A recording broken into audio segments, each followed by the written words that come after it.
आंगनबाड़ियों की जर्जर हालत है।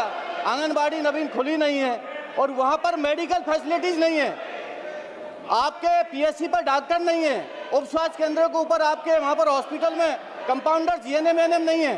सामुदायिक केंद्र के ऊपर वहाँ पर डॉक्टर्स नहीं है। तो इनको जब जांच ही नहीं हो पाएगी तो आप इनकी योजनाओं को बनेगा क्या, धरातल पर उतरेगी कैसे? जहाँ तक आंगनवाड़ियों का प्रश्न है, आंगनवाड़ियों की स्थापना, आंगनवाड़ी केंद्रों की संख्या में वृद्धि, यह हमारा महिला और बाल विकास मंत्रालय देखता है। स्वास्थ्य मंत्रालय, अब आप जानते हैं अध्यक्ष महोदय कि अब हम माननीय सभासदों, माननीय अध्यक्ष जी,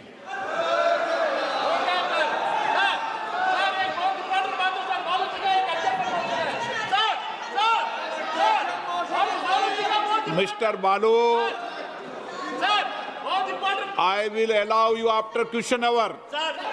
अध्यक्ष महोदय, मैं आपके माध्यम से मंत्री महोदय से पूछना चाहता हूं कि जो कुपोषण कम करने के लिए जो योजनाएं बताई हैं, इनमें पिछले 3 वर्षों में इन दोनों जिलों के अंदर कितनी राशि स्वीकृत हुई और वास्तविक जो खर्च कितना हुआ? क्या सरकार इस बजट को बढ़ाने का प्रस्ताव विचार रखती है क्या? माननीय अध्यक्ष महोदय, माननीय सदस्य ने 2 जिलों के संदर्भ में करौली और भोजपुर के संबंध में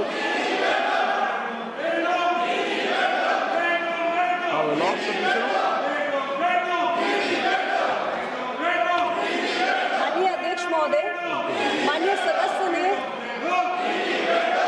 कुपोषण के संबंध में जो प्रयास किए जा रहे हैं भारत सरकार द्वारा, उसमें 2 जिलों के संबंध में, करौली और भोजपुर के संबंध में धनराशि के संबंध में जानकारी चाहिए है।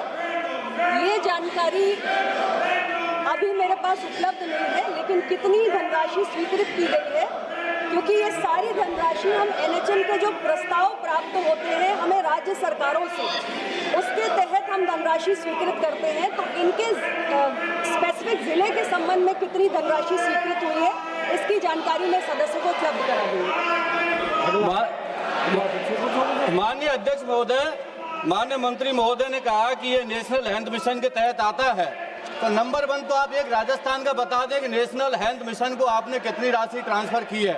नंबर 2, मैं इसलिए कह रहा हूं कि आपने जो राष्ट्रीय औसत दर जो बताई है, इसमें करौली धौलपुर जो राष्ट्रीय औसत दर है ये कई प्रतिशत ज़्यादा है, और जो एनीमिया है, जो बच्चों के अंदर जो एनीमिया होता है, ये हर दूसरे बच्चे के अंदर एनीमिया होता है, इसमें करौली धौलपुर में ज़्यादा है। उस आंकड़े को आपने इसके अंदर छुपाया है। तो आप ये सोचिए, जब 10 योजनाएं आपने गिना दी और बजट आपको पता नहीं कि भाई कितनी योजनाओं पर आपने बजट खर्च किया है, तो कैसे मूलभूत सुविधाओं को, उन बच्चों को कुपोषण रोकने के लिए हम उपाय करेंगे? और नंबर 2 मेरा यह है कि हमारे जो ये जो क्षेत्र है, जो हमारा जो ये क्षेत्र है, ये करौली धौलपुर जो क्षेत्र है अनुसूचित जाति और अनुसूचित जनजाति बहुल है, पिछड़े एवं आदिवासी क्षेत्र में कुपोषण की दर से भी अधिक है। हाँ, तो सरकार इनके लिए अधिक से रणनीति क्या बनाती है? और यहाँ पर आपने जो योजनाओं में गिनाया है 10 पैरा नंबर पर और 11 पर आंगनबाड़ियों का, आंगनबाड़ियों की जर्जर हालत है। आंगनबाड़ी नवीन खुली नहीं है और वहाँ पर मेडिकल फैसिलिटीज नहीं है। आपके पीएससी पर डॉक्टर नहीं है। उप स्वास्थ्य केंद्र के ऊपर आपके वहाँ पर हॉस्पिटल में कंपाउंडर जीएनएम एएनएम नहीं है। सामुदायिक केंद्र के ऊपर वहाँ पर डॉक्टर्स नहीं है। तो इनको जब जांच ही नहीं हो पाएगी तो आप इनकी योजनाओं को बनेगा क्या, धरातल पर उतरेगी कैसे?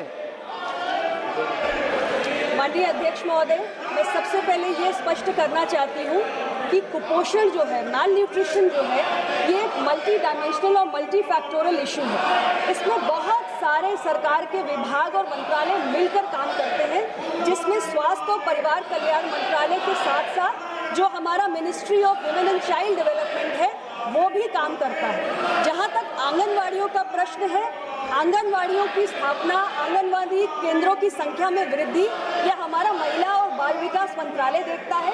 स्वास्थ्य मंत्रालय, अब आप जानते हैं अध्यक्ष महोदय कि अब हम आयुष्मान आरोग्य मंदिर का जो हमने पूरा नेटवर्क स्थापित किया है, 1,78,000 से ज़्यादा आयुष्मान आरोग्य मंदिर हैं। वहाँ पे हम 12 सर्विसेज का पैकेज आज देश की आम जनता को उपलब्ध कराने की कोशिश कर रहे हैं। तो पहली ज़रूरी बात तो ये है कि बहुत सारे मंत्रालय इसमें इन्वॉल्व हैं। दूसरी बात ये अध्यक्ष महोदय कि अनीमिया को लेकर जो हमारे प्रयास चल रहे हैं उसमें जो स्वास्थ्य मंत्रालय है, हमने 6 बेनिफिशियरी कैटेगरीज बनाई हुई हैं, जिसमें 6 साल से कम के बच्चे हैं, 5 से 9 साल के बच्चे हैं, 10 से 19 साल के बच्चे हैं, रिप्रोडक्टिव एज ग्रुप की महिलाएं हैं, लैक्टेटिंग मदर्स हैं और गर्भवती महिलाएं हैं। और इनको हम IFA टैबलेट्स और IFA सिरप बच्चों को देकर एनीमिया को कम करने की कोशिश कर रहे हैं। ये सारे प्रयास जो होते हैं ये हमारे NHM के तहत संचालित किए जाते हैं। NHM का प्रस्ताव हमें राज्य सरकारें अपनी PIP के माध्यम से भेजती हैं और इसमें किसी भी बच्चे को छोड़ा नहीं जाता है, चाहे वो आदिवासी इलाके का हो या किसी भी अन्य क्षेत्र का हो। हमारा जो कैटेगरी है वो बच्चों का एज ग्रुप है। हर बच्चे के अंदर एनीमिया मुक्त के हम प्रयास कर रहे हैं और अब हमने डिजिटल इंटरवेंशंस के माध्यम से लाइन लिस्टिंग ऑफ केसेस की है, यानी कि एक एक बच्चे की हम डिजिटल ट्रैकिंग और मॉनिटरिंग कर रहे हैं, किस इलाके का कौन सा बच्चा किस एज ग्रुप का, उसकी एनीमिया का स्टेटस क्या है। और हम निरंतर अपने आंगनवाड़ी कार्यकर्ताओं की, अपने आशास की, फील्ड लेवल हेल्थ वर्कर्स की ट्रेनिंग करते हैं, एक एक बच्चे और माता को मॉनिटर करके उन तक हम एनीमिया के टैबलेट और दवाइयाँ पहुँचाते हैं। प्रश्नकाल में संक्षिप्त में